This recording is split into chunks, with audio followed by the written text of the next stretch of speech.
Okay, so I'm going to use whiteboard. Can you hear me? Yes. Okay. All right. Awesome. Let me see. Good. I can see that. Okay, so do you have your PHAC? I guess I shouldn't say PHAC, but it's just short for Pilot Yes. Handbook of Aeronautical Knowledge and your Airplane Flying Handbook. So a Yes. lot of my information is going to be covered off of the PHAC Chapter 4, Principle of Flight, and Chapter 5, Aerodynamics of Flight. Also, the Airplane Flying Handbook, Chapter 3, Basic Flight and Maneuver. I'm actually going to reference some pages if you want to flip to it just to see a diagram because my drawing could be a little, I'm not an artist. So if you want to pull up that, as I'm saying, like 4-7, if you just want to pull it up and look at that diagram, you can. Okay, let me go ahead. Okay, great. So a lot of so pretty much principle of flight, we're gonna focus on 4 of this force, and I'm kind of breaking it down for you to make it more, to build up the whole picture of how it all works together, okay? So we know that we have 4 forces of flight, right? In aerodynamics, how the plane fly, lift, weight is the opposing force of lift, vice versa with thrust is the opposing force of drag, or drag is opposing force of thrust. So let's talk about thrust. So thrust is literally what gets your airplane up off the ground, right? Because we have what opposing weight. We need to overcome weight by creating more lift to overcome that weight, to create lift for our aircraft. That's how we start flying. Now, in a steady, unaccelerated flight, this 4 forces is equal. Even if you're in a climb, if it's unaccelerated, you stabilize, you have a steady rate of climb, you still have this 4 forces is still equal to each other. Makes sense? So in unaccelerated flight, in a steady flight, these 4 forces are equal. Now, again, if we want to, maybe climb up higher and gain some altitude, we would need to increase our lift, right? Overcome that weight to gain some more altitude. Okay, and let's talk about how lift is created. But first, you need to understand how our airfoil is designed, our wing essentially, how it's designed to create that lift. And when I draw the airfoil, I'm literally drawing the side of the wing. Okay, so that piece. When you look at your airplane, what do you fly? Cherokee, Uh, Cessna, Cessna 150. Cessna 172? No, Oh, 150. 150. So a little bit lighter. Okay, smaller, but it's high wings, so similar to the aerodynamics of the Cessna 172. Okay. I'm going to draw the airfoil for you. Let me zoom that in so you can see.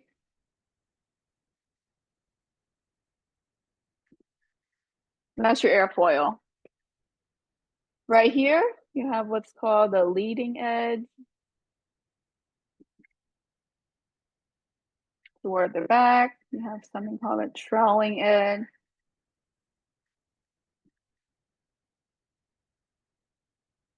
Up top here is called the upper camber.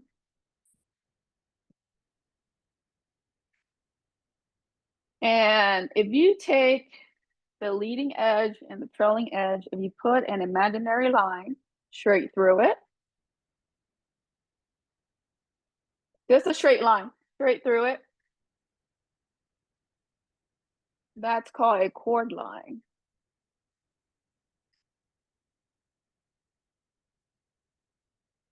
And also you can flip to the PHAC 4-6, and it'll have a nice little diagram there for you of the airfoil.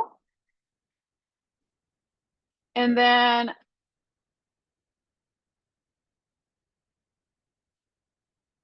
then right in the middle of between your, if you think about it, just slice your airfoil in half.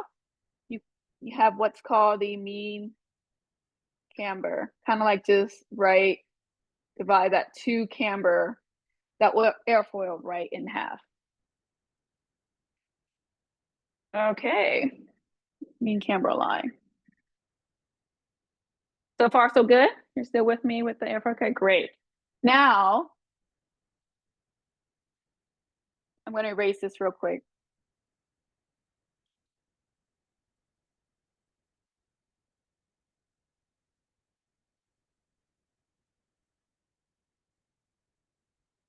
Remember that borderline I just told you about?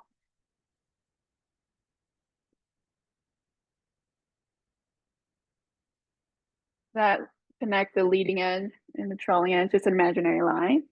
There's an angle there. Right now you can't really see it. I'll show you.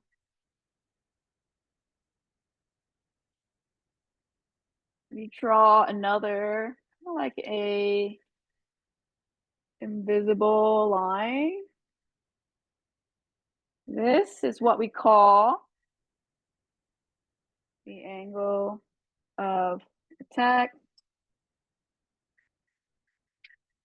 And the definition of the angle of attack is literally an angle between your chord line and the relative wind. And exactly what is the relative wind? It is the parallel wind that's hitting your airfoil on the opposite side. So if you're traveling straight right now, this is your relative wind. If you're pitching up, now this is your relative wind.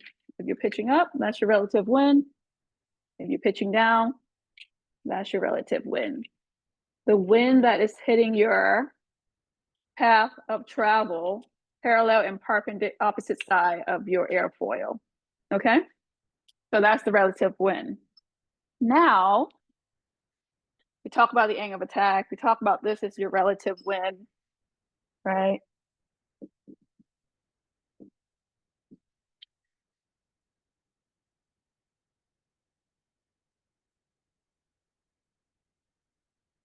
If you increase your angle of attack, you can generate more lift. And I'll explain how. But if you have, let's say, and how that works is because, let's say, I'll keep this angle of attack right now. It's just kind of like you're in straight and level essentially right now. So I'll just erase some of this line here real quick.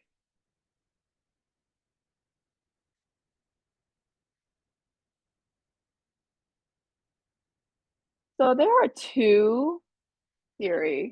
two principles that explain how lift is created.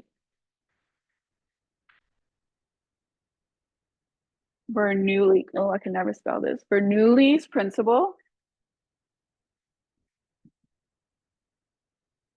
Bernoulli's principle and Newton's third law. If you look on your PHAC 4-6, you'll see this Venturi. Essentially, it's like that.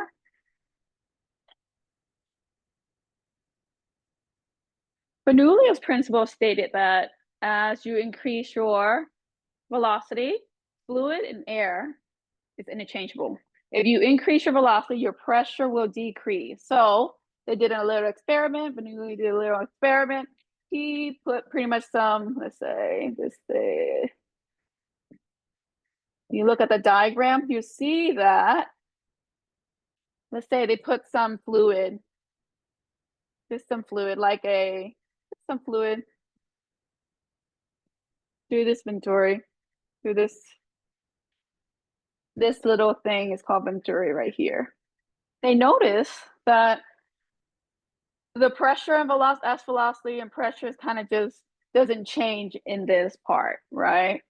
And this part. But when it goes through this Venturi, they realize that the pressure the velocity of that fluid increase. So the velocity increase in turn, the pressure decrease through this venturi. Now, if I happen to draw an imaginary line here, does that, okay, it doesn't look like a best airfoil, but does it kind of look like an airfoil? Okay, so keep this here for a second. As you travel through the air, the relative wind that's hitting the airfoil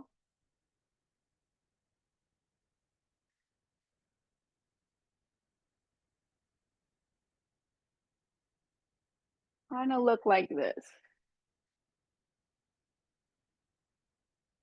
As you see, the curvature of the upper camber is a little bit greater than just our bottom of our camber of the airfoil. So the airfoil that is traveling on the upper camber has to move faster. They want to meet the air at the bottom of the airfoil. So when it travels, oh, there's someone want to join. Hi, Pam. Welcome. Hi, thank you. Of course. All right. So as the airfoil, as the relative wind or the airfoil that's traveling through your airfoil here, the velocity increase at the top of your airfoil. So velocity increase up here. In turn, the pressure on the upper camber will decrease. As the airfoil down here doesn't have that curvature, so your velocity, your pressure is actually higher at the bottom of the camber. And if you remember, high pressure seek low pressure. In that turn, it created lift for our airfoil. Do you have any question about Bernoulli's principle? Oh, okay, real quick, Pam, where are you at in your training? I just want to gauge where you work on your PPL, your instrument. Yep, I've been in check ride prep for so long, and I've had it scheduled and it has not worked out to take it. So I'm sorry. no, that's Okay. okay, but I'm pretty close to my private, just but this Okay. is awesome. Awesome. Okay. So we were just focusing on lift right now, and these are the reference that I'm using. So if you want to just kind of, I'll reference some chapter if you want to look in your PHAC or airplane flying handbook to kind of look at the diagram. Right now, we're just talking about the first force, lift. So we're good on Bernoulli principle. Now let's see how Newton's third law kind of explain how lift is created.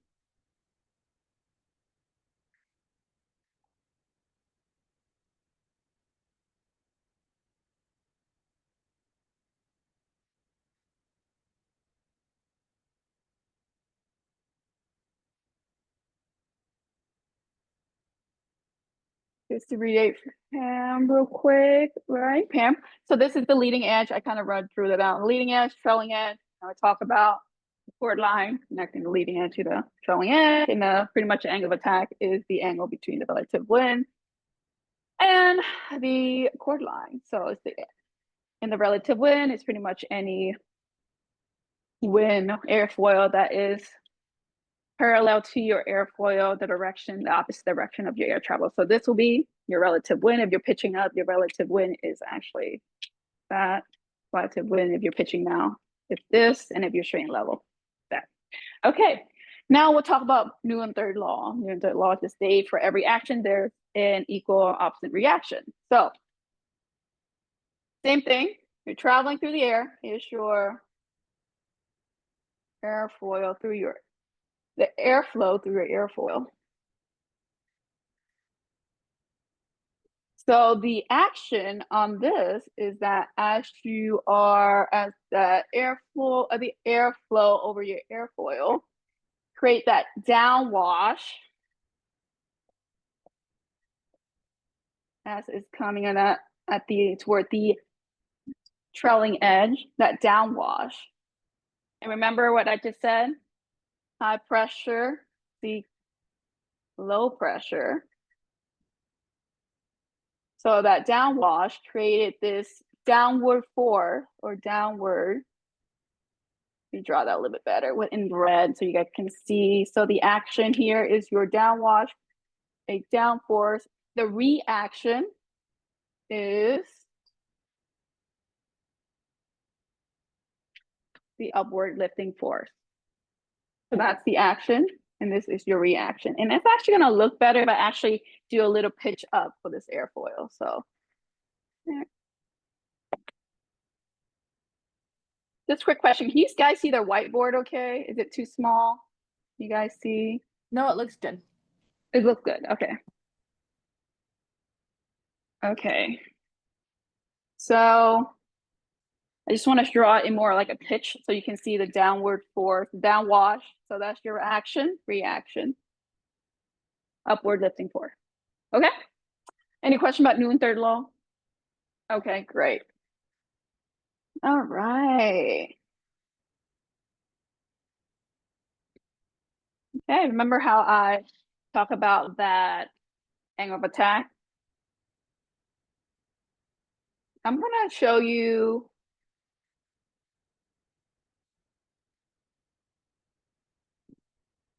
what happened if we, because we can't get everything in aviation without losing something. So I'll show you what happened when we maybe pitch up too much. So where's our chord line now? It's right here. Something like that. And your relative wind. Right now, your relative wind is coming like that, right? And then you have your this imaginary line there. Here's the angle. At some point, when you have these airflow over your airfoil, you see what's happening to the airflow? Is it meeting the bottom air? No, right? It get a little bit turbulent. At a certain point, there just not enough lift is being because of the separation on your trailing edge. When you exceed an angle in a Cessna 172 or general aviation, usually 16 degree to 20 degree, somewhere around there. Let's say you pitch past an angle that will no longer create enough lift. What happened? That angle is called the critical angle of attack. When you exceed the critical angle of attack, let's say you keep pitching, right? Those airflow now separate. Eventually, it's going to separate at almost at the leading edge now. When you exceed that critical angle of attack, you're going to lose a sudden lift. And if there's no correction that you're going to make, there's a couple things that could happen, right? You are going, so my best advice, right? You're going to reduce that angle of attack, pitch down. So now you can get that airflow back on your airfoil to begin generating that lift again. So reduce your angle of attack. However, let's say you keep pitching. Let's say you didn't recognize that you're about to stall the plane because you exceed that critical angle of attack. You're going to lose that sudden loss of lift, and you just keep pitching. Maybe you froze, right? Our nerves kicked in, and we just react. And this is why we train for those power on and power off stall. But in the case that you exceed your angle of attack and you stall the airplane, so you lost that lift, you exceed the angle of attack, you stall the plane. let's say you didn't pitch, let's say you didn't reduce your angle of attack and you just keep pitching. If you were to be uncoordinated, that means that your slip and skid indicator is not center. So you're just uncoordinated. Let's say you're doing some maneuver, maybe you're practicing your power on stall where you keep pitching. I know you might not be there yet, but let's just say this is why we train for this. So you keep pitching, you hear the stall horn, you didn't do anything, you feel the buffer, you keep pitching, you keep pitching. What happened is actually if you let go, the plane would just return straight and level because this is a training aircraft. It's very stable. But if you were uncoordinated, let's say you're pitching up, you're uncoordinated. Let's say your tail looked like this, right? You have maybe you're in a turn, your rudder you have too much rudder. You have too much rudder, you're uncoordinated. What happened is that now you're gonna get yourself into what could be a spin. And there are 4 phases of spin. So for you to develop a spin, you would need to have, and I want to say it could be a celery stall, an aggravated stall. What's that word? Okay, you have an aggravated stall or an accelerated stall.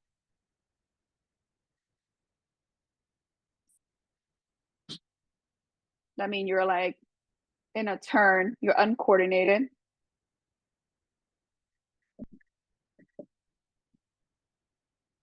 You exceed your angle of attack.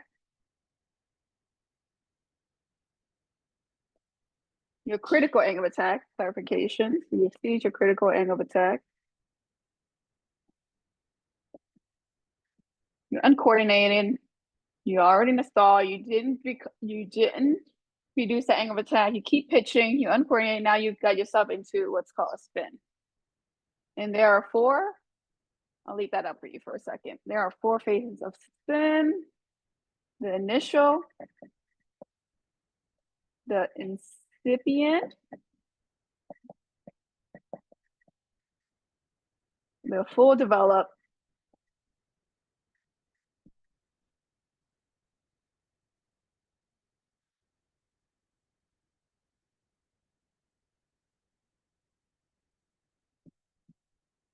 and last, you want to be here, recover. Okay, so your initial spin, let's say you're got yourself into a stall, uncoordinated, exceed your critical angle of attack. The initial tendency of that spin will be, let's say you're doing a power on stall, you're uncoordinated. The first thing I want to do is that it want to kind of, so both wing has stall. Now, if you're uncoordinated, one wing will stall more than the other. So when one wing stall more than the other, it's going to want to drop. So that's going to be your initial, right? It's that drop. And if you don't do anything, it's going to go to the incipient stage, which means now you're going to be having one, kind of like a one rotation on your vertical axis, just one. Again, you didn't do anything. Now you're going to be in this full developed stage, which just means this is going to be a corkscrew motion down to the ground. We don't do anything about it. This is when your aircraft is pretty much stable. It's stable. It's going to have the same rate of descent.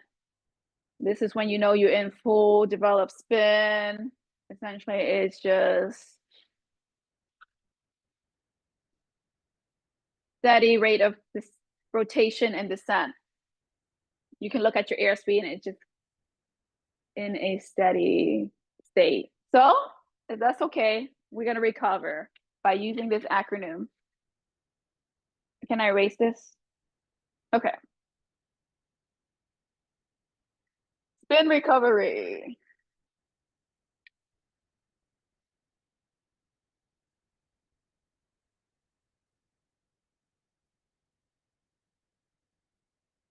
You're going to use the acronym PAIR. Power, idle. Aileron, neutral. Rudder, opposite. Elevator,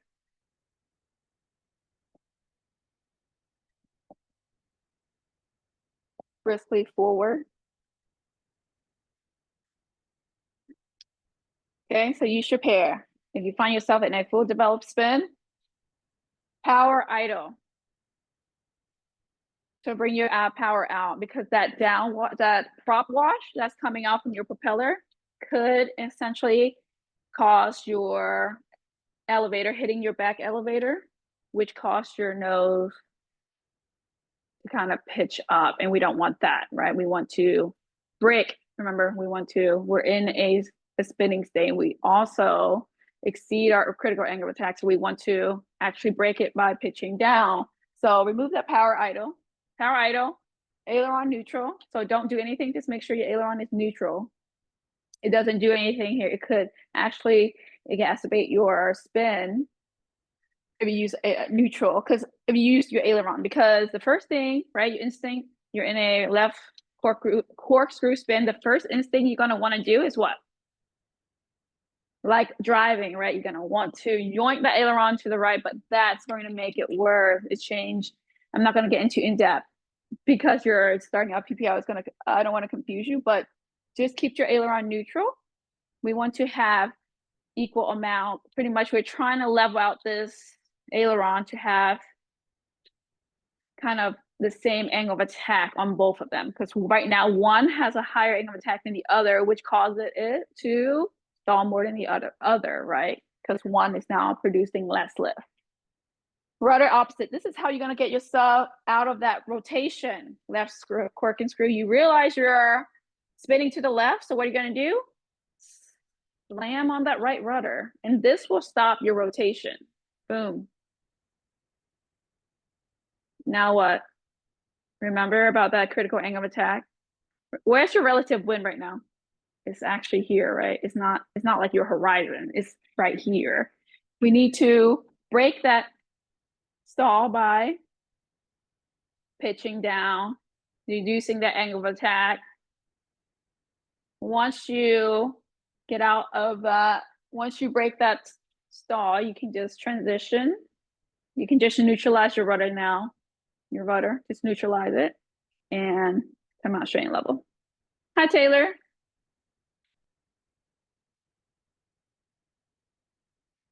All right. Do you have any questions? Hi, sorry, I was. Hi. No worry. It's just a quick question. Where are you at in your training? Just so I can have an idea of like how in depth I want to get into aerodynamics and just kind of cater to your level. I am doing my ground school currently, and Okay. I am doing it through Gold Seal. I am on weather theory now, so. Oh, awesome. That's awesome. So just kind of reiterate real quick, if you read these chapters, all of my teaching lesson came from these PHAK, Pilot Handbook of Aeronautical Knowledge, just short for PHAK, chapter 4 and chapter 5, and Airplane Flying Handbook, Okay. chapter 3. Right now I'm covering lift in just detail, and then angle of attack and spin recovery right now. All right, Sarah, you good on spin recovery? Any question? Because this is very important. Honestly, our Cessna is so stable. If you just don't touch it, it's gonna want to correct itself.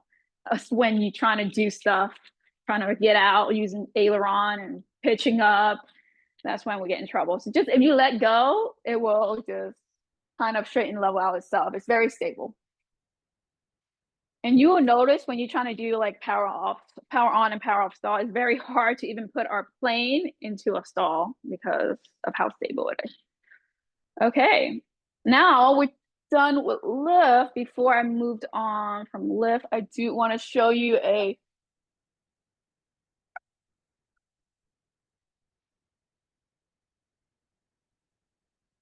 lift formula, and I won't get into too detail because so lift is equal to the coefficient of lift Half of that's the pressure, velocity, square, surface. Lift. So this is lift. How do we generate more lift? This is your angle of attack. Remember what I said, Sierra, if you want to create more lift, you can increase your angle of attack, right? That angle between your chord line and your relative wind. What happened to your airspeed? What do you think happened to your airspeed? It's going to, as you increase this for lift, your airspeed is actually going to decrease. Okay. Pressure, briefly, real quick, pressure is just your, so angle of attack is your coefficient of lift. This is your airspeed. And you control this by your throttle, all right, your engine. Pressure is your density altitude. This is going to come up later in your written exam. But briefly, density altitude is the altitude where your aircraft feel like it's performing. Let's say in Fresno, I don't know what's your fuel elevation at your airport. Let's say it's 600. Maybe it's really hot outside. So now your density altitude is at 2000. Even though you're at 600 fuel elevation, your aircraft is going to already think it's already at 2000. You think it's going to have good performance? No. Okay, so density altitude has a lot to do with the hotter it is, not good. A lot of water vapor, humidity, not good. Texas has a lot of humidity. We have a lot of water vapor, and water vapor is heavier than air. It takes a lot of the air molecule, and that's why it doesn't good. It's not good for our aircraft performance. And then obviously, if you're at Denver, so high altitude, right? Compared to sea level, New Orleans, compared to Denver, you probably have better performance in New Orleans because it's at a lower altitude. So anything of this, hot, high humidity, or high altitude, not good. High density altitude equal, not good for your airplane. Okay, and the last one right here, just real quick, is your surface area of your airfoil. Remember our airfoil? So let's say if I have an airfoil that's shaped like that, I'm exaggerating, but if you have an airfoil that's shaped like that, it will have to travel faster, right, to meet the air on the bottom of the airfoil. So that in turn will create more lift, right? So we'll have more lift just by the shape of the airfoil. And you can see a bunch of different airfoil on chapter 4-7. Okay, so in hindsight, these 4 things affect how much lift you can create. All right, any question about the lift formula? Okay, all right, now we're going to move to the next force, right? Weight, the opposing force of lift.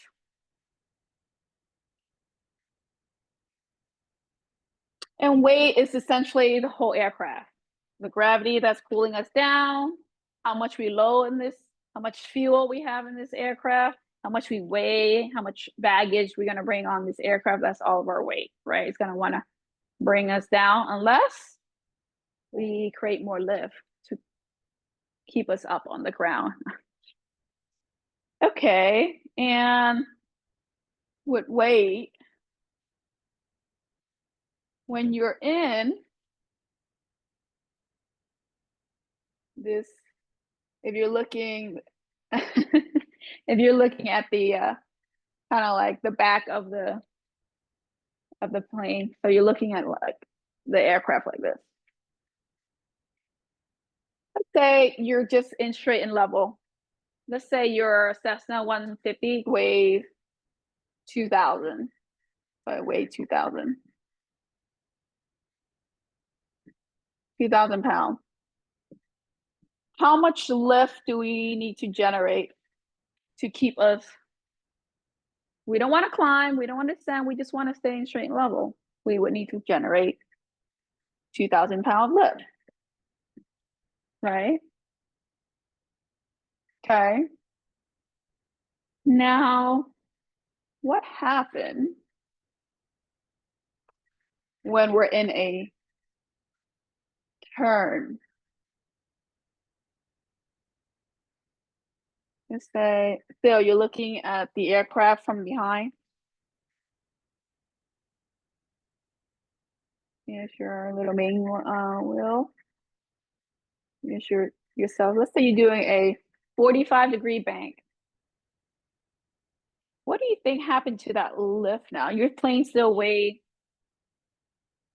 Oh, there's a good chapter also that you guys can look at. Chapter 5-34. Okay, so your aircraft still weigh 2,000 pounds. That hasn't changed. Your aircraft still weigh 2,000 pounds. But what happened when you're in a turn, a 45-degree turn, to be exact? Your vertical component of lift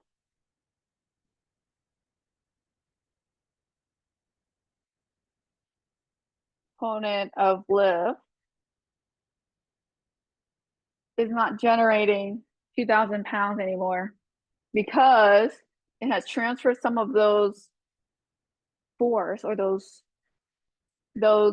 lift that we're generating. It has now transferred over to the horizontal component of lift. So now let's say we were generating 2,000 pounds of lift to keep us straight and level, but as we're turning in a 45-degree, now we're losing, I'm just gonna make up some number. We lost, so this is how much your plane weight. We lost 500 pounds to the horizontal component of lift. So right now we're only generating 1,500. So what do you do when you're in the turn? To compensate for that, we are going to increase our angle of attack. So we would now need to generate 2,500 to compensate for that loss. And that's how you feel that G, right?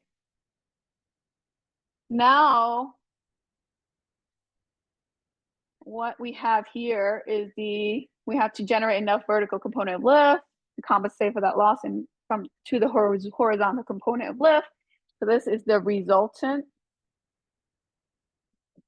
lift that we need to, literally like total resultant lift that we need to generate to keep our aircraft from descending. And when you have that horizontal component of lift, there's an opposing force, right?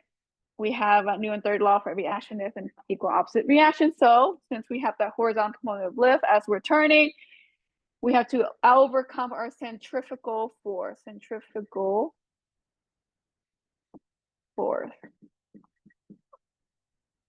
So now we have to overcome not just weight, the 2,000 pound in a turn, we have to overcome that centrifugal force. That's just literally the force that is kind of pulling us in the opposite direction because of Newton's third law, the horizontal component of lift. And this is your load factor. Load factor. So let me just rephrase. I know this is a lot, but 45-degree bank, you lost some vertical component of lift to the horizontal component of lift. So now you have to increase your angle of attack to compensate for that total load. So load factor is literally just lift over weight. It is measured in G's force. So that's a diagram on that chapter I just mentioned, chapter 5-34. So if you're 2,000 pounds of weight, So your 45 degree, there's a fancy formula to find how many G's in a certain bank. If you're in a 60-degree bank, you're doing 2 G's. If you're in a 45-degree bank, you're pulling 1.4 G's. So you can see the correlation pretty much as you increase your bank, you're going to increase your G's. All right, so we know load factor is pretty much the lift over weight, the amount of lift that we need to generate to overcome this load factor, which is your pretty much like your total weight of how much you, not just how much your aircraft weigh, but the centrifugal force that is the reaction of the horizontal component lift. So the G here, so if you're in a 45-degree bank, you take the weight of your aircraft 2000 and you time it by 1.4. That is the amount of G pound that you need to generate to keep yourself from sinking, right? Not lose altitude. So if you take your calculator, take that times 1.4. This is in your written, by the way. You need to generate 2000. So honestly, right here, I would say 2,800 pounds. So if you're pulling a 60-degree bank, now you need to generate essentially 4,000, right? 4,000 pound of 4,000 pound of lift. And that's how you feel that G. Whenever you feel like you're in a turn and you're losing your altitude because of the horizontal component of lift, you have to increase that angle of attack to create more lift to compensate for these weight and centrifugal force. And that's why you feel that G, because you're generating that lift you needed. I know that's a lot, but do y'all have any question about this load factor and how that correlate with weight and lift? Okay.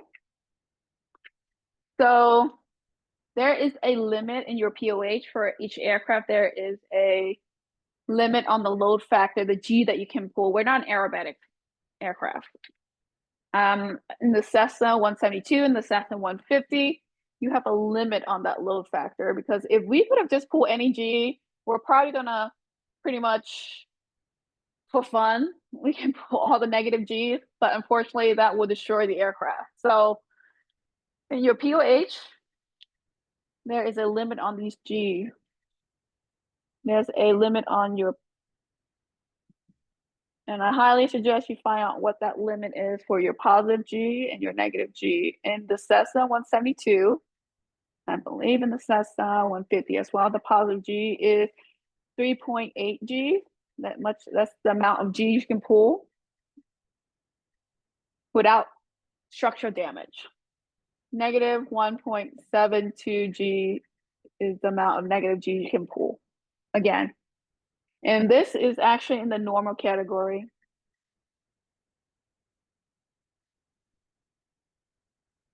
You can actually pull more G's in the Cessna if you are in the utility category. That's if you have to remove like the back seat. You just have to be at a lower weight. I believe that's to be 2,200 pounds compared to the normal 2,500 pounds. That's the max takeoff weight. So you would need to do some configure, like remove seat and just fly by yourself and do some aerodynamic, right? So in utility, you can do like spin, and that is plus 4.4 G. Negative is 1 point, I believe 1 point. Actually, I'm not sure now, but it will be in the POH. But you can pull more negative G than, actually, this is 52. Negative 1.78 G's. Okay, that look right. You'd just be able to pull more G's in the utility category. All right.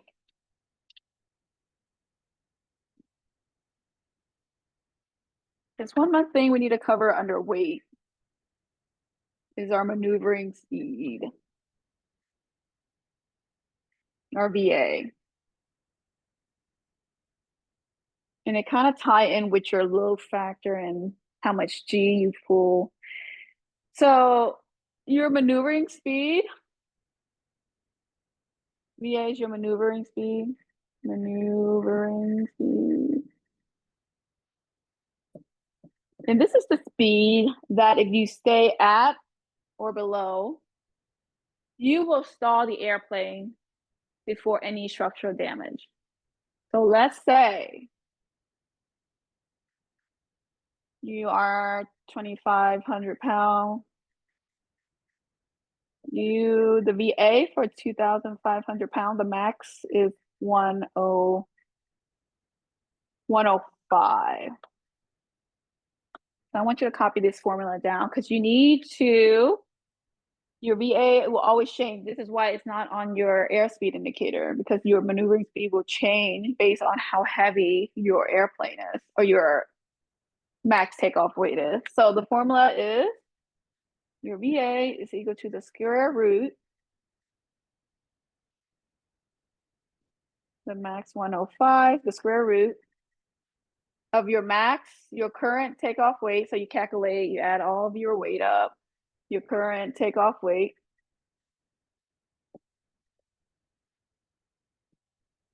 After you add your fuel, your passenger, everybody, over the max gross weight, max gross takeoff weight. You take that divided by that, square root, time your max weight. It should be, so let's say today you did your weight and balance and your weight is 2450. That's your take. You did the math. You take that divided by that square root times your max VA for 2,500. It should be, your VA should be somewhere around, I'm just guessing, 103. So this, you maintain this airspeed while doing your maneuvering, like steep turn, any kind of maneuver. If you stay at or below this airspeed, you can do one full axis rotation. So let's say you do a full aileron roll, maybe you do a full pitch up, or maybe you do a full yaw. Just one axis, you will stall the airplane before any structural damage that could happen, okay? Because if you, let's say you're going something crazy, like 120 knots in a Cessna, you might not stall the plane. Essentially, stalling the plane could actually protect your aircraft from falling apart. So if you're going too fast, you're above your VA, that could cause your airplane your wing could fall apart before you stall the plane, okay? And there is a cool diagram in your VA diagram on chapter 5-38.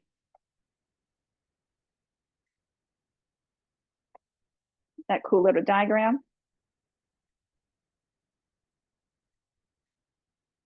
So your airspeed is everything here.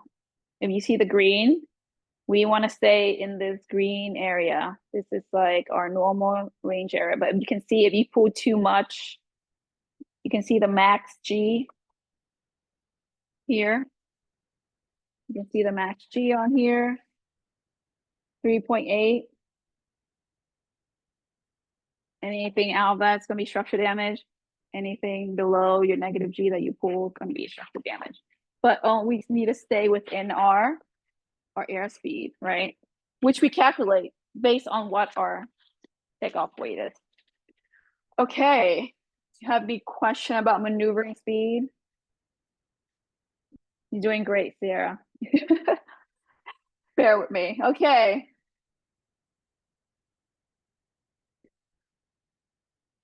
All right, now we are going to talk about thrust. All right, so thrust is what controlled by our propeller, our engine. It's what propels us forward, the forward force. Our propeller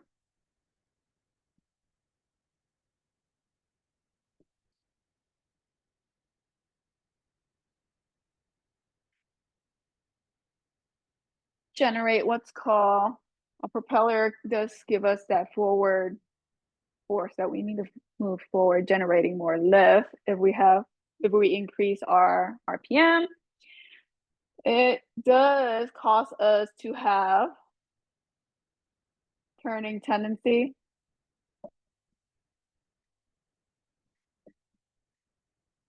And therefore, I want to talk about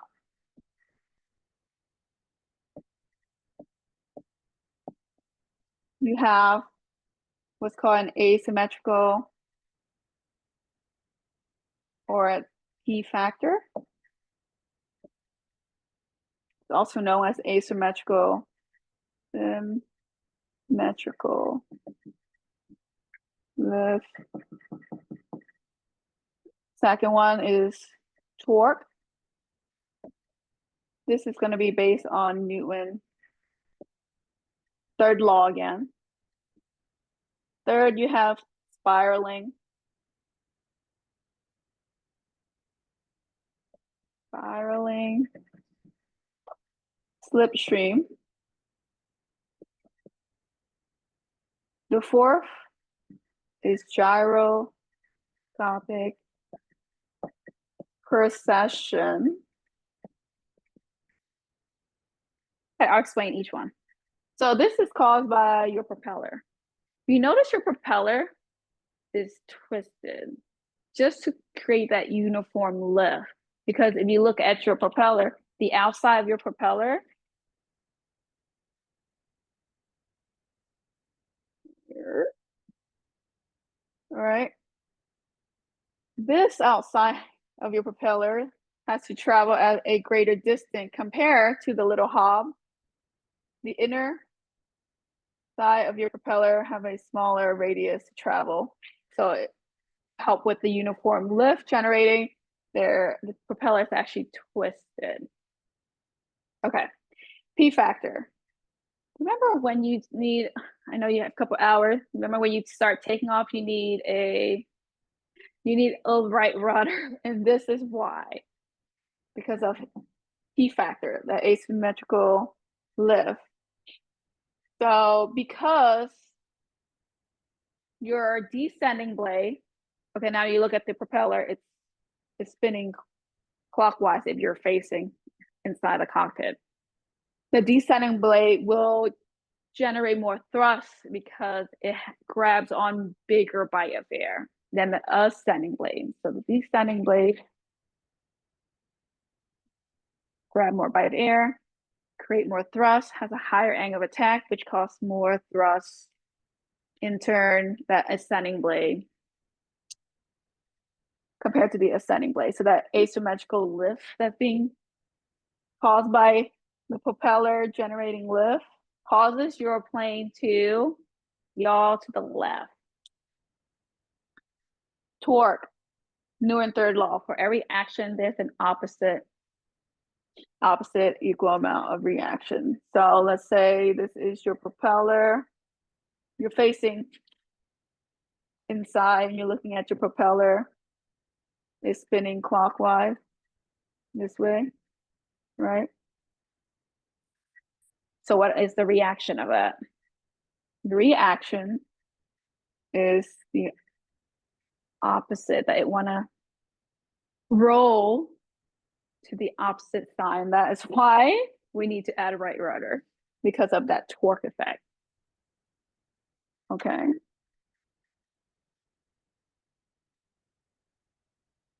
Spiraling slipstream is actually pretty easy to explain. So as you lower an airspeed, the prop wash actually spin around your fuselage like a corkscrew. Just think of it like it's spinning around like a ribbon. As it's spinning around, it actually hits your left rudder, which pushes your rudder to the right, but it causes your nose to yaw to the left. Gyroscopic precession is actually more prone in a tail wheel. Gyroscopic precession is the principle where the force that's being applied is felt perpendicular to it, 90 degree ahead of its rotation. So in this case, in our traditional tail, you fly in a traditional landing gear. So as we pitch up, the force is actually being felt 90 degree to the right, which causes you to yaw to the right. But because of all this left turning tendency, it kind of just cancels itself out. But in a tail wheel, you kind of have to keep your nose down to keep that tail wheel off the ground before liftoff, right? So the force is now being felt 90 degree to the left. So in the tail wheel, you would feel the left turning tendency even more. And this is why we add right rudder as we're in the taking off phase. It's 4 things I want you to remember why, what caused these turning tendency is most prone or most strongest when you have high angle of attack,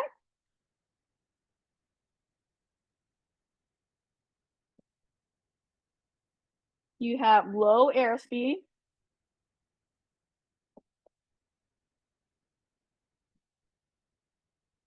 and you're also high on RPM, high on your RPM.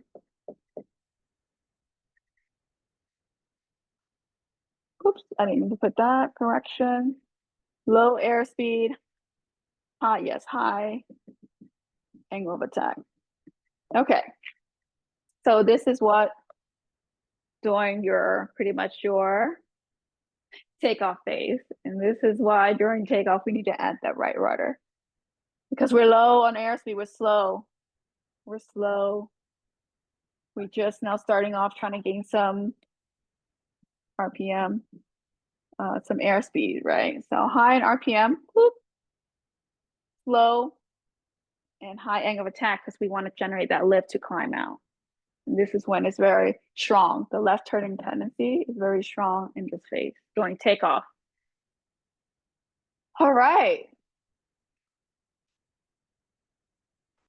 That is it for thrust. Do you have any question on thrust, Sierra? Awesome. Okay.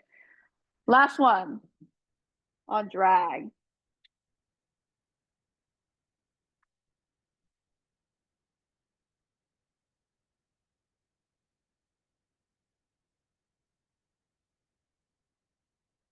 Okay. Drag is the retarding force that is literally stopping us from moving forward. Rearward force, opposed to thrust. So if we want to move forward, we have to overcome our drag. And there's 2 types of drag I need you to remember. There is, you're in parasite or parasitic. I heard both ways. And under parasite, there are 3 types of parasite drag. There is form drag. There is interference drag.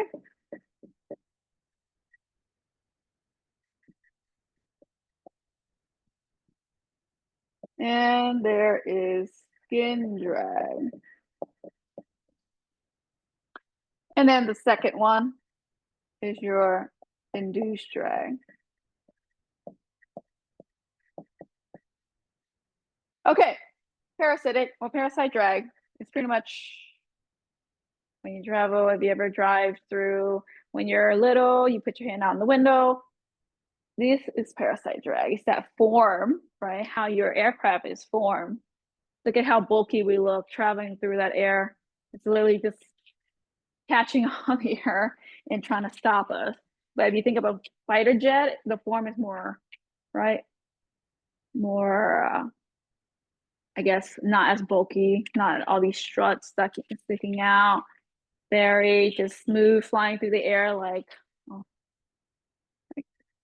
And then you have interference drag, pretty much any airflow, as the air flow through your airway, you have these crease anywhere that the fuselage meets the wings. Interference drag, it just doesn't move smoothly over your aircraft. It's being interfered with the strut meeting the wing or the fuselage meeting the wing. So it's not like smooth air is being disrupted by these interference drag. Skin drag is easy. This is why we make sure that that's why we wax the aircraft. We want to make sure that there's no paint chip or anything that could kind of cause us to increase that drag, right? So we want to make sure that it's waxed, is smooth. And then induced drag is the byproduct of lift. Remember angle of attack? Do you remember what happened when I increased the angle of attack? That airflow is being start separating toward the trailing edge, causing us to have an induced drag, right? Because now it's not attaching to our airfoil. It's essentially not meeting the bottom air. It's being disrupted because of the angle of attack that we have now pitching. So if you have high angle of attack, the more angle of attack you generate, the more lift you have. But what does that mean? That means your induced drag has now also increased. Okay?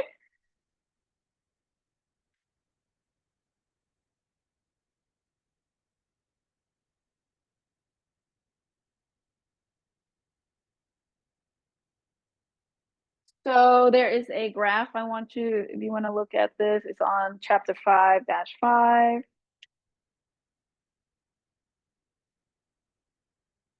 Just gonna mention this briefly, but the curve on the bottom right is literally, so let's say, so as you can see your parasite drag, parasitic drag, as you increase, so you increase your air speed,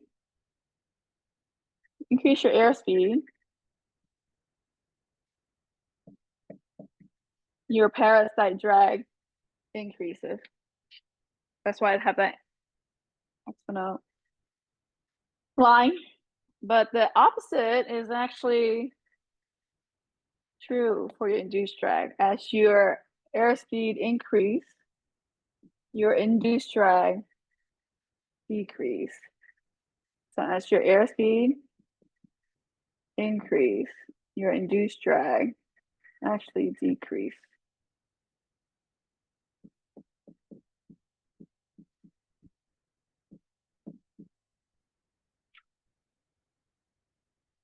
But if you see there's another line there on that graph, it's a total drag line. At this line, if you put like a little,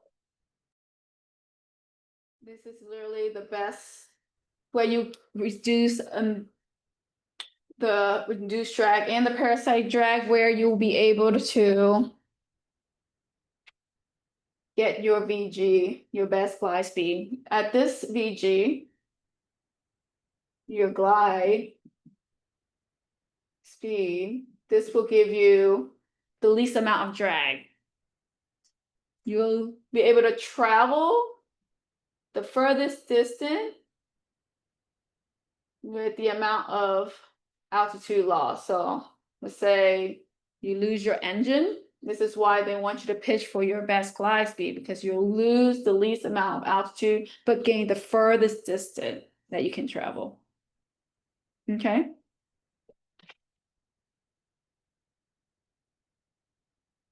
All right.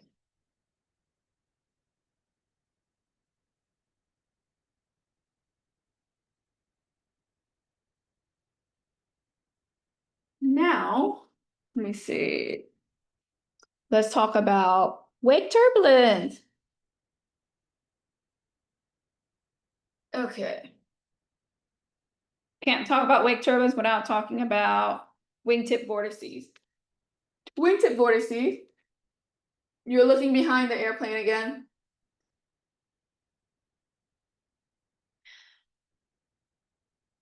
Wingtip vortices is the airflow that's being created. That's the lift that's being created. Remember high pressure here, low pressure up here. And as I mentioned earlier, that your high pressure seek low pressure. So your wingtip vortice gonna seek the high pressure. So it's gonna travel upward, outward, and then eventually it's going to sink down. So this wingtip vortice, right, generating lift for us. You have angle of attack, maybe increase the angle of attack to create more wingtip vortices. It's for our little Cessna, our wingtip vortice is like nothing. But imagine what a wingtip vortice is going to look like if you're flying. Your little Cessna is flying behind a Boeing 737. It's going to be greater. It's going to be very turbulent. That's what we call it. It's a wake turbulence. And remember, the greatest wake turbulence is what? When the airplane is heavy. Boeing 37, you're heavy. When you're in a clean configuration, that means your flaps is up. Clean configuration, flaps up. Because this will cause you to have a higher angle of attack. And slow. What do these three things have in common? You need to generate more lift. And how are you going to generate more lift? Increasing your angle of attack. With high angle of attack, you are going to generate more. You need generate more wingtip vortice, but great bigger wingtip vortice that cause wake turbulence.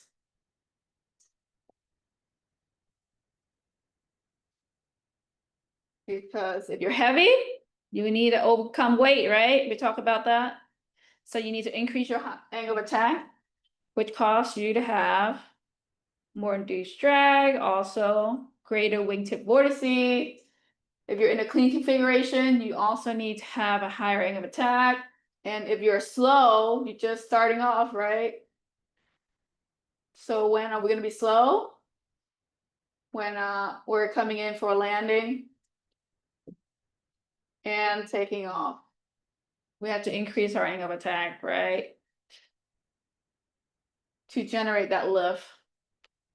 So, rule of thumb, if you're gonna be landing behind a heavy, clean, and slow Boeing 737, remember this bowl method. Think of it as a bowl right here.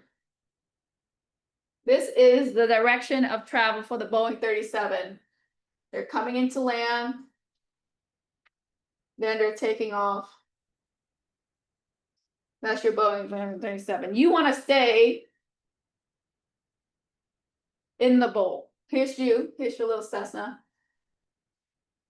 You want to stay in the bowl. You want to land beyond where they touch down. And you want to take off before their rotation. So if you stay within that bowl, you're going to be above the Boeing 37 path, because we talk about the wingtip vortice sinking, right? It's going to start sinking, so you don't want to be under that. This could cause you to lose control of the aircraft essentially. So stay within the bowl. I mean, do you think we can climb above a Boeing 37 path? Probably not. So probably the best way to do it is request for ATC to delay us for 3 minutes after the Boeing. Or just wait, right? We just want to wait for that wake turbulence to dissipate. Also, we need to pay attention to crosswind, because if we're taking off on a parallel runway,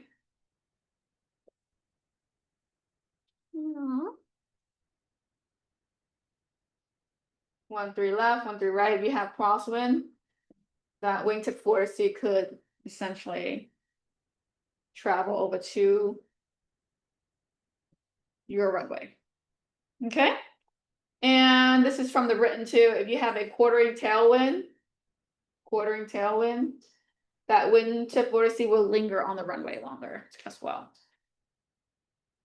It'll take longer to dissipate. All right. Any question about wing turbulence, wingtip vortice? Awesome. You're doing great, Sierra. All right.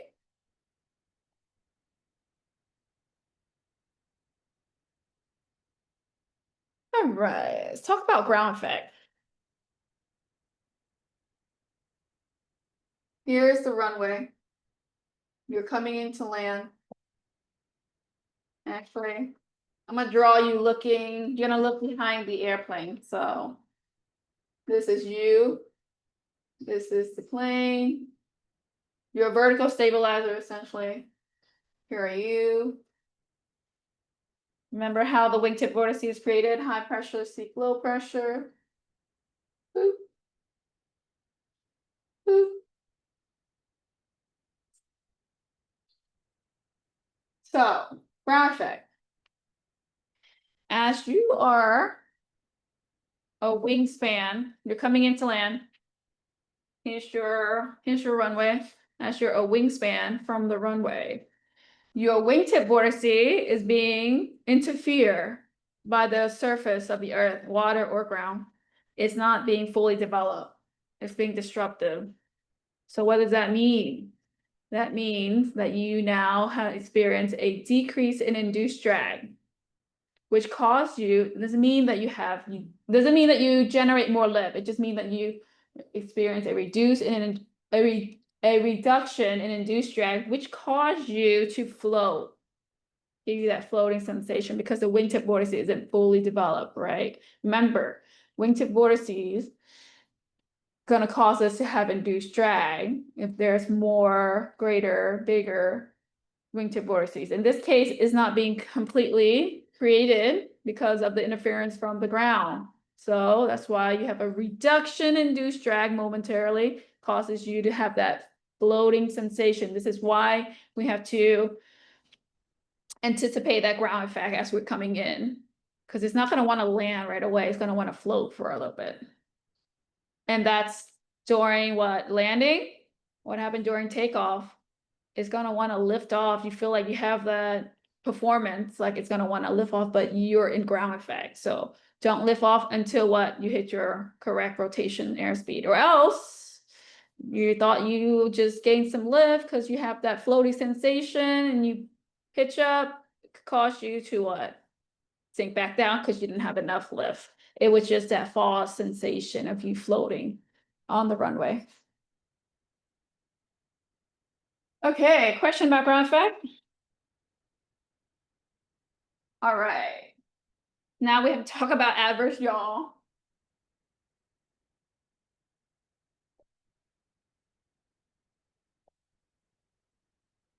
You can unmute yourself. Sierra, I'm gonna ask you, I'm gonna get you engaged a little bit so you're Okay. not so bored. Adverse yaw is the tendency of the plane to what? Yaw to the direction opposite of the turn. So let's say you're making a left turn. Which aileron is being deflected up and which is deflecting down? Let me just ask, which aileron is being deflected up as you're turning to the left? Isn't it always opposite? So wouldn't it be the right? Or am I wrong? Do you ever have that, do you ever think of like, I'll give you a little memo. If your thumb's up, your aileron's up. So if you're turning, in this case, if you're turning left, which aileron is up? Am I right? Oh, wait, how are you holding it? So you're holding, okay, let's say you're holding. I'm gonna just, okay, so you're left. Thumbs up, ailerons up. So you're turning left, then your Right. aileron is up. Okay. Thumbs up, ailerons up. So if you Okay. right, now your thumb is pointing to the right aileron, so that aileron is up. Okay. Okay, so if you're banking to You're rolling to the left. Your left aileron is up. The aileron is up on the direction of turn. Why? You look about it. So we just talk about you roll left, your left aileron is up, but your right aileron is deflecting down, which in turn, this is what really help us turn, right? It generate lift. Look. So because the aileron is down, it's generating lift to turn us, Mhm. right? Does that make sense? Yes. Yes, this is essentially what's helping us to turn. Yeah. Or elevator too, but in just simple term right now, I'm just trying to make you understand. Turn left, left ailerons up, right ailerons down, creating lift, higher angle of attack, causing us to turn to the left. But what I said about high angle of attack, what are you generating? What are you in aviation? If you get something, you always get something back in return. So high angle of attack caused you to have induced drag because of Okay. more lift, high angle of attack, right? Yes. If you start throwing out angle of attack, it's probably like if you do your check ride and you throw out angle of attack, it's probably the right answer. Well, 80% of the time. So turn left, or you're rolling left, your right aileron is deflecting down, causes you to have a high angle of attack, give you that lift to help you turn. Also, it causes you to have more induced drag. That induced drag will cause your nose to want to yaw in the opposite direction. So that's why when you turn, you don't just turn with your aileron, you have to turn with your literally three Right. things. Because you have to turn with your aileron as well as your rudder, right? You have to like Yeah. kind of, your rudder and your aileron should be like this. It should be like a pair to stay coordinated. You can actually feel it. If you don't use any rudder, you're literally turning like this, like your nose is pointing in the wrong, like the opposite direction. You're cowling. So Mhm. you use that left rudder to help you turn coordinated. And obviously you're going to use your elevator as well, right? To compensate for that loss of lift. All right. Does that make sense? Does that Yes. help with you understand the adverse yaw? Why yaw the opposite direction of the turn? Yes. Okay. That's also on your written. Well, at least the definition, the most basic term. Okay. Hey, we're looking really good on time. Well, the last thing we're going to talk about is the aircraft stability. Remember how I talk about how stable an aircraft is? Because it's a training aircraft. Our air stability.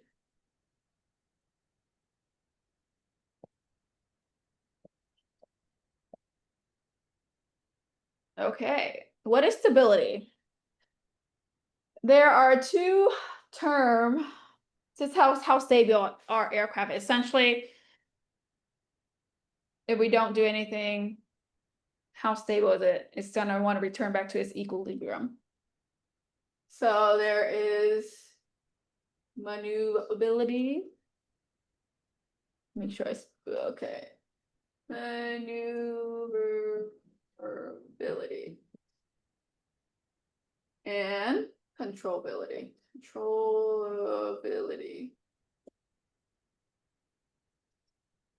Maneuverability is the aircraft, how much stress can the aircraft withhold? Think about load factor in G. Our aircraft doesn't have that many, it can't really do a lot of stress. It can't withstand that much stress on the aircraft structure. But a fighter jet can. They can pull some 6G or aerobatic flight aircraft that can pull 6G. So maneuverability is just pretty much how much your stress can your aircraft withstand. Controllability is how the aircraft responds to the pilot, essentially.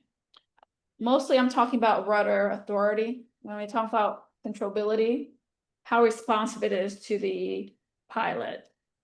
So it's probably, so just the response of the pilot input. Okay. Okay. Now we have something called static stability.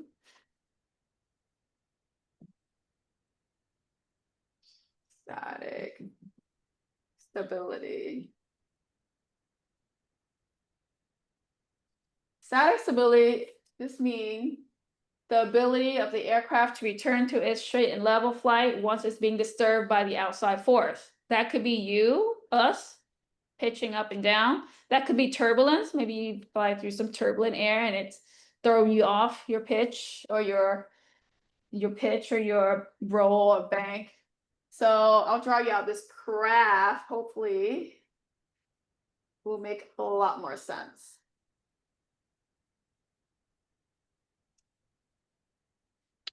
Positive. You have three types of static stability. You have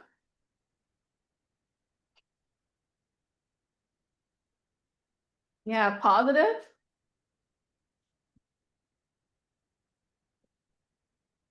which means, let's say you pitch up 5 degrees. Your aircraft would actually want to, you pitch up 5 degrees, because our trading aircraft is so stable, it's gonna want to return back to its original state, which is straight and level. I want you to try it when you fly next time. Can I just pitch up and let go? It's gonna want to return to straight and level. So that's positive. So pitch up and then it's gonna want to come back down. Right? Pitch up, you're gonna want to come back down. Let's say you pitch up again, let go of the yoke, gonna come back down. That's your positive. Negative, that's bad. We don't want that. And we don't have this in our training aircraft. But negative static stability is pretty much if you pitch up or you get disturbed by some turbulence, it's gonna want to pitch up. It's gonna want to do the opposite of what it doesn't want to return back to straight and level. It's just gonna do the opposite of what we want the aircraft to do. So that's bad. This is negative. Negative is literally like this. It's gonna get worse. Okay. Neutral. Just gonna draw that more like an expert. No, okay. Neutral. Let's use brown. Neutral. This means it doesn't get worse or better as you pitch up. 5 degrees is gonna stay that way. Just stay at 5 degrees. So it's gonna look like this. A straight line.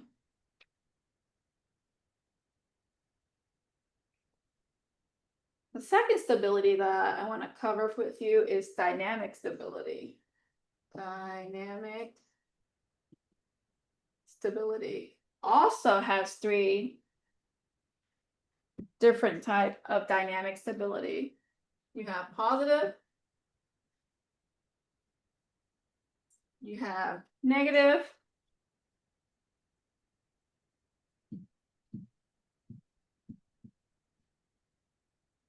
and you have neutral.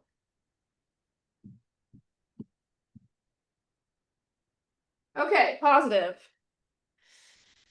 I'm going to emphasize that static stability is your initial response. Initial response. So remember I talked about the first response, how it responds to your pitch up 5 degrees, it's gonna want to return back to its straight and level or equilibrium. Dynamic stability is what happened over time. So if you remember, dynamic stability is the over time. How does the aircraft respond? For you to have, I'm going to start this.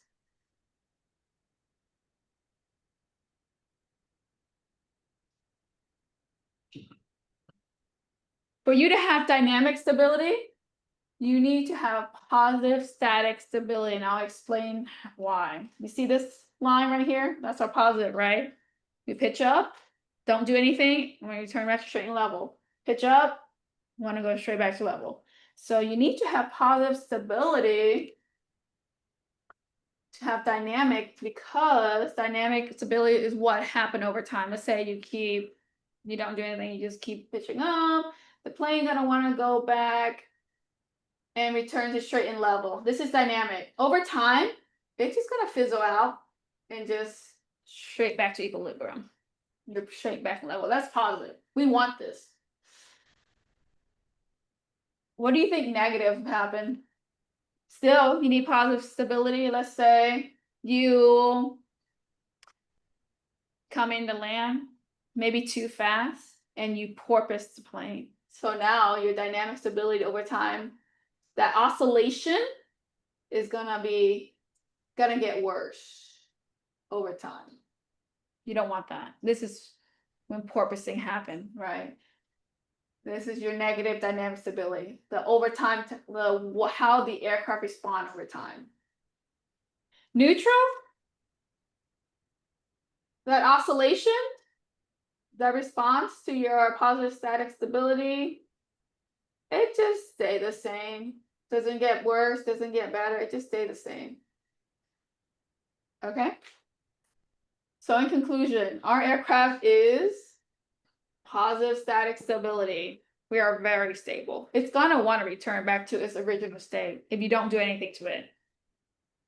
And we want that in a training aircraft versus a fighter jet. Probably want to be maneuverable, right? They probably, I would say, I don't think aircraft want to be more design negative. They're more so neutral. Negative is bad. Okay, that is your stability of your aircraft. Now we're going to talk about longitudinal stability, lateral stability, and directional stability.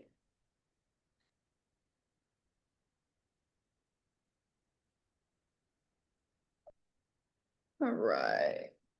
And I think it's going to be the last thing. I lie. So, no, this should be the last thing.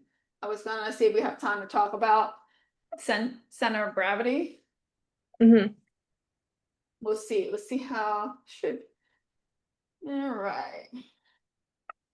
Do you know your axis, your longitudinal axis, lateral axis, and your vertical axis?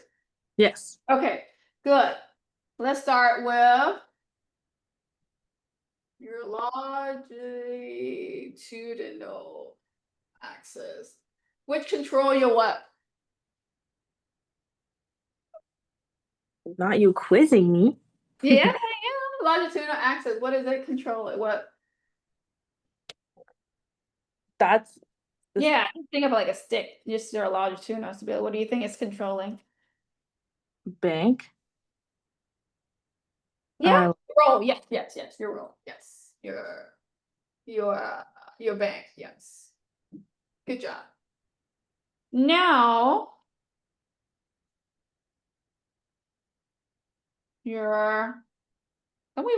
then we talk this around stability. We want our plane to stable, right? Don't you want your roll to like kind of like return to back to its equilibrium or like stable? Because think about it, you get like a gust of wind just knock you over like this. Don't you want the airplane to just return back to its original state?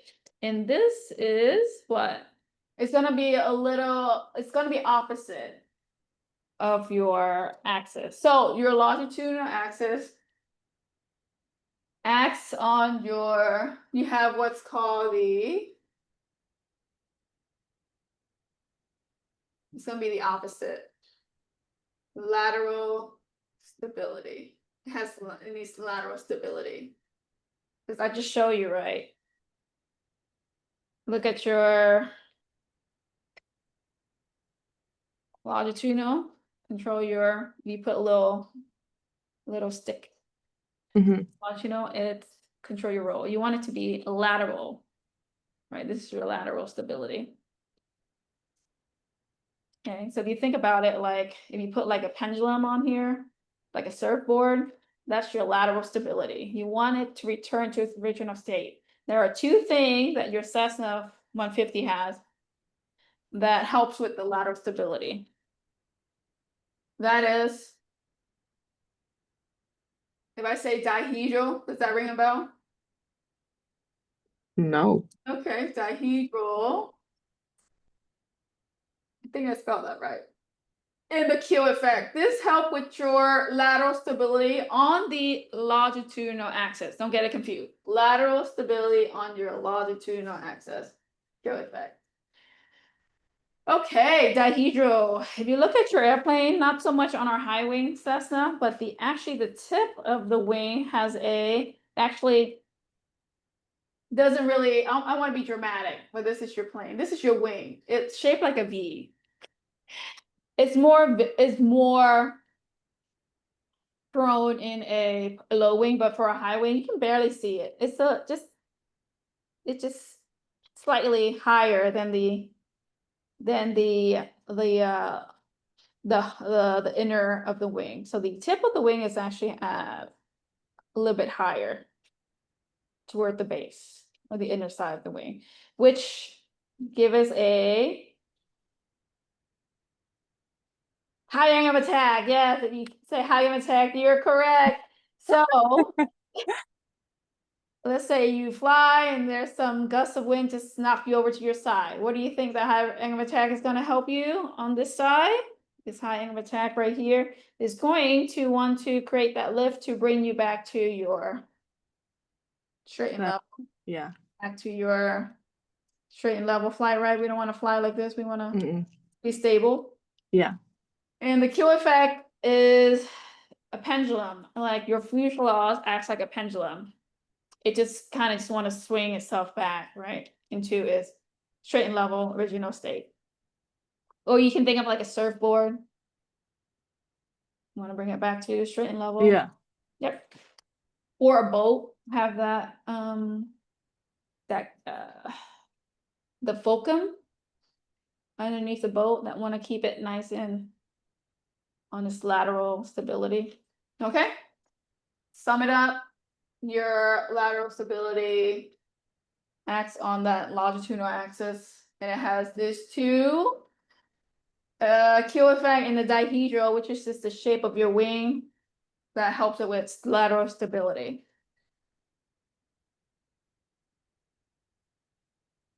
All right, there's two more. You have the next axis, which is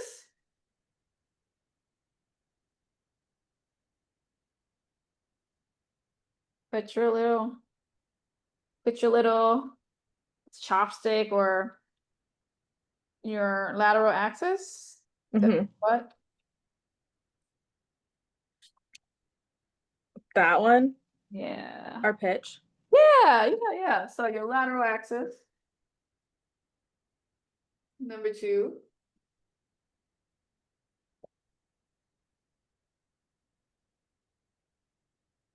So here we need the opposite, right? Now we need longitudinal stability, which helps on your lateral axis.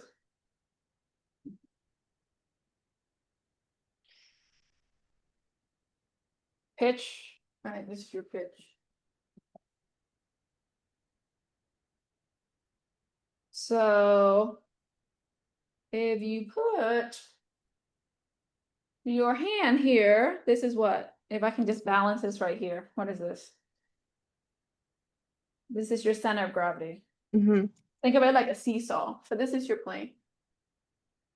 Here's us. This is the fulcrum. Your center of gravity is right here.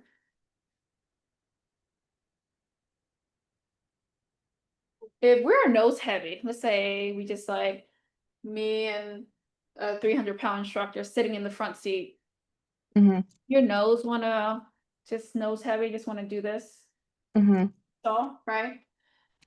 However, what we have for the longitudinal stability to keep us what? We don't want to be like this traveling. We want to be like this. We have what is called a tail down force, short for tail, TDZ.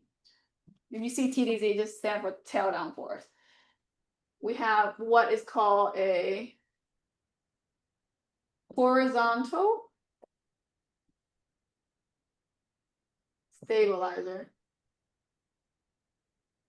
Horizontal stabilizer. Literally, this is the horizontal stabilizer. This piece is your horizontal stabilizer, and then your elevator moves about on the horizontal stabilizer. So, like a seesaw, we're nose heavy because we're me and a 300-pound instructor. So that horizontal stabilizer right here needs to create more tail down force to balance us, right? So the heavier you are, the more tail down force you will need to stay balanced. On your longitudinal stability, if you can remember, it's like a seesaw. You're on your longitudinal stability, which help with what your pitch, right? Mm-hmm. So we're keeping our pitch stabilized essentially, right? Because if we're nose heavy, we're like pitching down like this. So we need that tail down force, which created by our horizontal stabilizer to keep us balanced.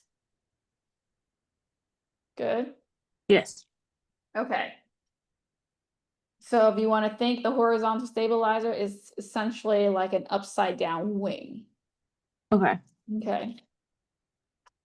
All right. Last one. Okay. Actually, before we move on to the last stability, which is directional stability, which you guessed it, is gonna be on your yaw axis, your vertical axis. But before I move that, I want to cover a little about center of gravity because it is important in aerodynamics. Use the same example I just gave you, seesaw. So this is your plane. This is your plane, right? It's your little tail, your vertical stabilizer, and you have that horizontal stabilizer that create that tail down force. Your fulcrum, or your keeping yourself balanced. Let's say your center of gravity is a little bit nose heavy. So you have a forward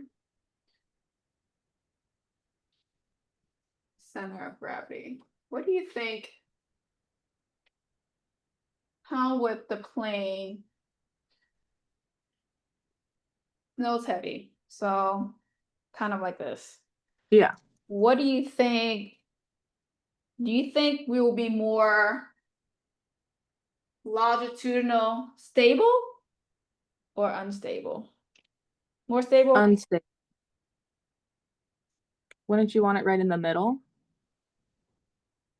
I'm just drawing this as an example. So yeah, CG is forward of your, so you have, if I say center of pressure or center of lift, center of pressure, center of lift, kind of interchangeable. It's literally the pressure that if you hang a string on top of your aircraft, it's gonna just stay there. So the center of gravity is always gonna be ahead of your center of lift or center of pressure. It's gonna be more stable. If you think about it, your center of gravity is now, you're further away. Essentially, it is more stable or longitudinally.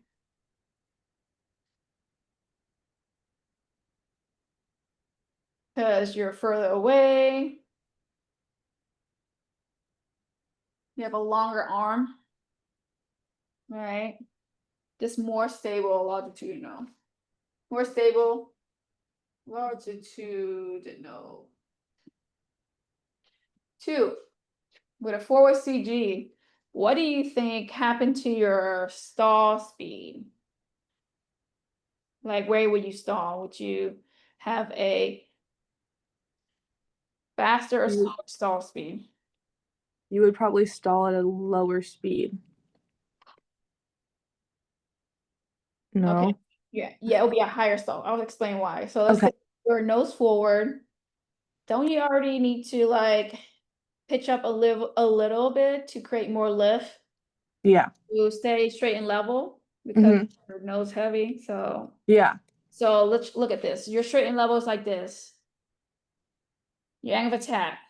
Mhm. You think you're closer to your angle of attack already? No, because you're working harder because it's forward more. So it's forward more, but you need to generate more lift Yeah. to stay. To stay like straight and level. So if you're Yeah. pulling, So yeah. you're already close to your angle of attack. Yeah. Or your critical angle of attack. Let's say this is your critical angle of attack. Mhm.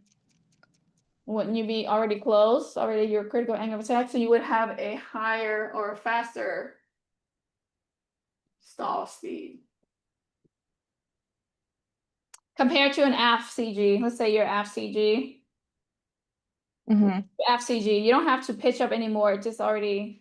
It's already sitting like that. So you are further away from your critical angle of attack. So you would need to pitch way more to get stall. So you will stall at a slower airspeed. So whatever I'm writing down, the opposite is true for your aft CG. Okay. Okay. 3. You will have a slower cruise speed.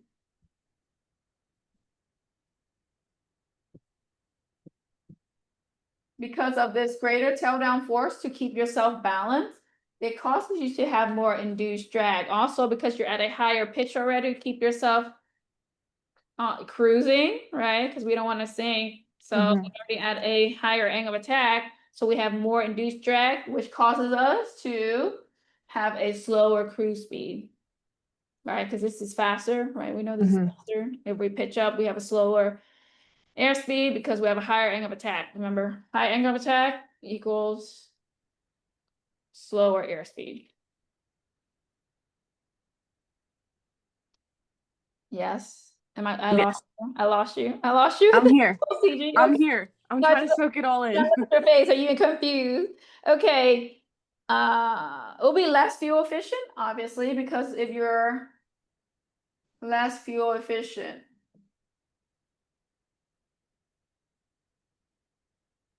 Right? Because if you're moving slower, your slower cruise speed, you're gonna use more fuel. So Mhm. have a less fuel efficient. Stall recovery. You think we'll have a good stall recovery or bad? Remember, what do we need to do to recover from a stall? We need to, Pitch down. yeah, so what do you think? We'll have a, It'll probably be easier because that's how it's gonna want to. it'll be sit. good stall recovery because we already know it's heavy. It's gonna want to pitch down, reduce that angle of attack to recover yourself. So you're gonna have a good stall recovery. So the opposite is true for the aft CG. Okay. And last, and that's good. So this 5 I want you to focus on. So if you have a forward CG, it's ahead of your center of pressure. Also have a longer arm, more tail down force, more stable, longitudinal, like a seesaw. You're more stable, faster, because you're already at a faster stall speed or a higher stall speed.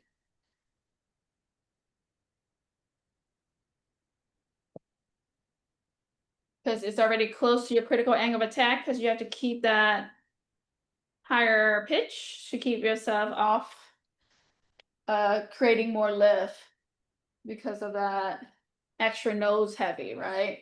Slower cruise speed because you're already at a high angle of attack, which causes you to have a lower cruise speed, which in turn give you less fuel efficient and of course good stall recovery because the nose is heavy. It's going to want to break that stall by reducing the angle of attack.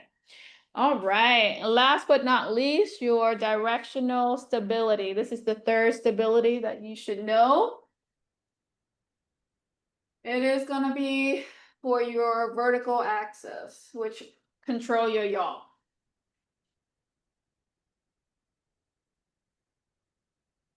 Okay, your last one is going to be your directional Directional stability. Which acts on your vertical axis, which is your yaw.